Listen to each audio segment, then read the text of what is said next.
Hi అండి, నమస్తే. Welcome to our channel simple recipes and vlogs. ఈవేళ మన వీడియోలో వినాయక చవితికి వినాయకునికి ఎంతో ఇష్టమైన ఉండ్రాల పాయసం అయితే ప్రిపేర్ చేద్దామండి.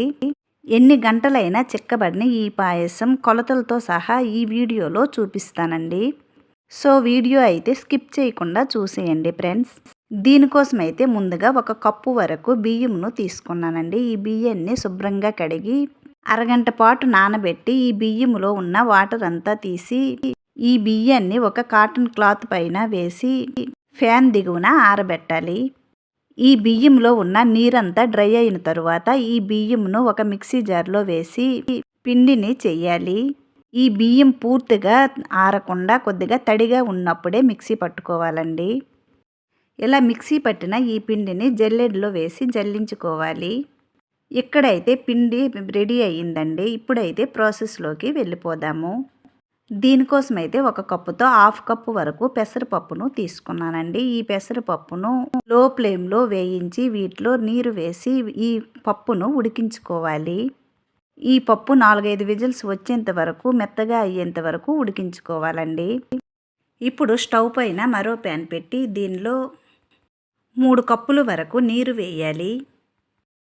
తరువాత దీనిలో 2 స్పూన్ల వరకు పంచదార అలాగే చిటికెడు ఉప్పు వేసి ఈ నీరును బాగా మరిగించుకోవాలి. చూడండి, ఇక్కడైతే నీరు బాగా మరిగాయండి. ఇలా నీరు బాగా మరుగుతున్నప్పుడు స్టవ్ని లో ఫ్లేమ్లో పెట్టి మనం ముందుగా మిక్సీ పట్టిన బియ్యపు పిండిని వేయాలి. ఈ బియ్యపు పిండి వేసినప్పుడు లో ఫ్లేమ్లో పెట్టి కలుపుతూ ఉండాలండి, లేదంటే అడుగంటిస్తుంది. ఇలా బియ్యపు పిండి వేసిన తర్వాత దీన్ని మూత పెట్టి లో ఫ్లేమ్లో 10 నిమిషాల పాటు వీటిని ఉడికించుకోవాలి. 10 నిమిషాల తర్వాత చూడండి, బియ్యపు పిండి అంతా బాగా మగ్గిందండి. చూడండి, 10 నిమిషాల తర్వాత ఇలా ముద్దగా అయ్యింది.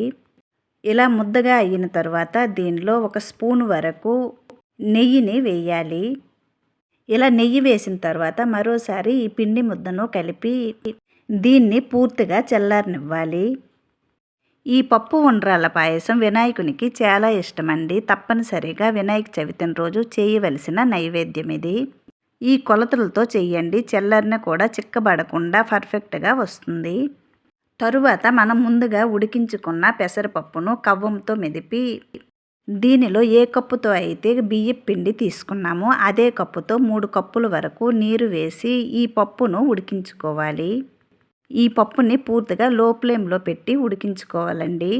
ఈలోన మనం ముందుగా రెడీ చేసి పెట్టుకున్న ఈ బియ్యపు పిండి ముద్దనైతే పూర్తిగా చల్లారింది.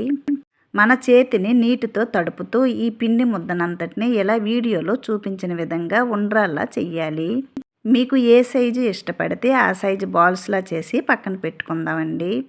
వీటిని చేసినప్పుడు మధ్య మధ్యలో చేతిని నీటితో తడుపుకుంటూ చేయాలి. ఇలా పిండి ముద్దనంతటిని ఉండ్రాల్లా చేసి పక్కన పెట్టుకుందాము. ఇప్పుడైతే మనం ముందుగా ఉడికించుకుంటున్న ఈ పెసరపప్పులో ఏ కప్పుతో అయితే బియ్యం తీసుకున్నామో అదే కప్పుతో 1 కప్పు వరకు కొబ్బరి తురుము, అదే కప్పుతో 1 కప్పు వరకు పంచదారను వేయాలి. ఈ పంచదార ప్లేస్లో బెల్లంనైనా వేయొచ్చండి. తరువాత ఈ పంచదార అంతా కరిగేంత వరకు కలుపుతూ ఉండాలి. ఈ పంచదార కరిగిన తర్వాత మనం ముందుగా ఉండ్రాల్లా చేసుకున్న ఈ బాల్స్లన్నిటినీ వేయాలి. ఈ బాల్స్ను కొద్దిసేపు ఉడికించుకోవాలండి, అప్పుడే టేస్టీగా చాలా బాగుంటాయి. ఇలా ఉండ్రాలు వేసిన తర్వాత వీటిని మధ్య మధ్యలో నెమ్మదిగా కలుపుతూ 5 నిమిషాల వరకు ఉడికించుకోవాలి. ఎక్కువ టైము ఉండ్రాలను ఉడికించుకున్నట్టయితే మెల్ట్ అయిపోతాయండి. ఇలా 5 నిమిషాల తర్వాత దీనిలో ఏ కప్పుతో అయితే బియ్యపు పిండి, పంచదార ఇవన్నీ తీసుకున్నామో అదే కప్పుతో 1 కప్పు వరకు కాచి చల్లార్చిన పాలును వేయాలి. ఇలా పాలు వేసిన తర్వాత దీనిలో ఫ్లేవర్ కోసం 1 స్పూన్ వరకు ఇలాచీ పౌడర్ను వేయాలి. తరువాత స్టవ్ ఆఫ్ చేసి ఈ స్టవ్ పైన ఈ పాయసాన్ని అలా 10 నిమిషాల పాటు వదిలేయండి. తరువాత దీనిలో డ్రై ఫ్రూట్స్ వేయడానికి స్టవ్ పైన మరో ప్యాన్ పెట్టి 2 స్పూన్ల వరకు నెయ్యిని వేయాలి. తరువాత దీనిలో కొన్ని జీడిపప్పు, కొన్ని ఎండు ద్రాక్షను వేసి లో ఫ్లేమ్లో వీటిని వేయించుకోవాలి. ఇలా వేయించుకున్న డ్రై ఫ్రూట్స్ను ముందుగా మనం రెడీ చేసుకున్న ఉండ్రాల పాయసంలో వేయాలి. అంతేనండి, వినాయకునికి ఎంతో ఇష్టమైన ఈ పప్పు ఉండ్రాల పాయసం అయితే రెడీ అయినట్టే. ఈ పాయసాన్ని ఇప్పుడు ఒక బౌల్లోకి తీసుకుందాము. చూడండి పూర్తిగా చల్లారిన తరువాత కూడా ఈ పాయసం అయితే చిక్కబడకుండా పర్ఫెక్ట్గా వచ్చింది. మరి మీరు కూడా ఈ కొలతలతో చెయ్యండి ఫ్రెండ్స్. పాయసం అయితే చాలా బాగా వస్తుంది. మరి మీరు కూడా ఈ వినాయకునికి ఎంతో ఇష్టమైన ఈ పప్పు ఉండ్రాల పాయసం వినాయక చవితి రోజున వినాయకునికి నైవేద్యంగా పెట్టండి ఫ్రెండ్స్. మరి ఈ రెసిపీ నచ్చింది కదండి. నచ్చినట్లయితే లైక్ చేయండి, షేర్ చేయండి. ప్లీజ్ ఈ ఛానల్ని సబ్స్క్రైబ్ చేసి సపోర్ట్ చేయండి. మరో మంచి రెసిపీతో మళ్ళీ కలుద్దామండి. Bye friends.